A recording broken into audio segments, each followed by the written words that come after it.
So you were previously a borough councillor for the Bilton ward. Yeah.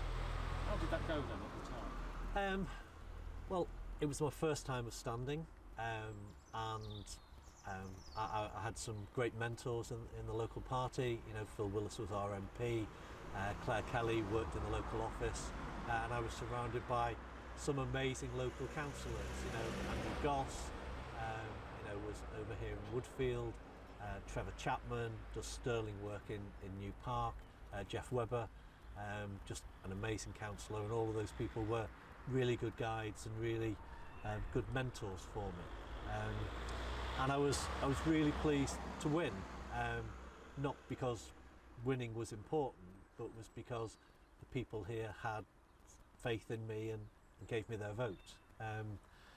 The thing that I remember most about the 4 years that I was councillor here was just how much work I did.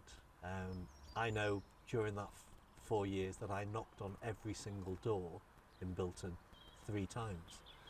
Some more, but every single door I or one of my colleagues knocked on. Casework that we did, some of it was small stuff, trees needing to be cut, grass verges needing to be altered, double yellow lines extending. I worked with James Skaith, the local police officer, about the one-stop shop, about trying to move the phone box there to create more space for parking, for deliveries. And I also did some really big stuff. There was one local resident who, when she answered the door, was very angry. I don't think just at me, but in general. And she told me why. Her mum had dementia, but her as her carer wasn't able to get a free bus pass, even though her mum was entitled to one. And I went, well, that can't be right. So I went back and I spoke to the MP, and he went, yeah, that's right, those are the rules. And I went, well, that can't be right, because here you've got somebody who's doing the right thing, giving up work, looking after their mum at home, keeping them safe, and we're not giving them a bus pass. So I went down to Transdev and spoke with the marketing manager there, put forward the economic case that if they gave the carer a bus pass, then they'd get paid for the seat that mum was sitting in. And I also made the hearts and mind argument as well, that it was the right thing to do.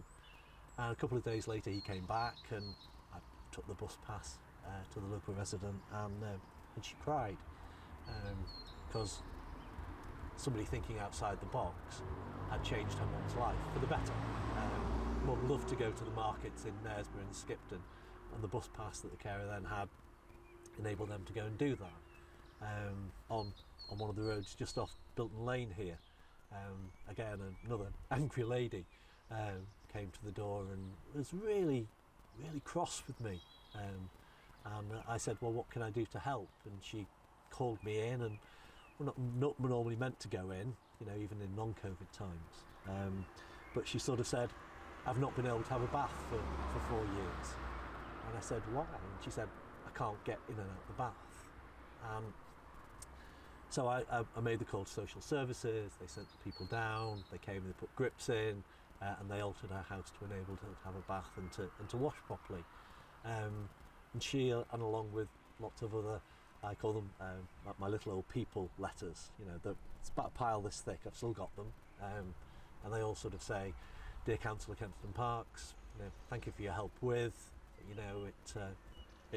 it really did change where we live and what we do, and that's what being a local councillor should be about.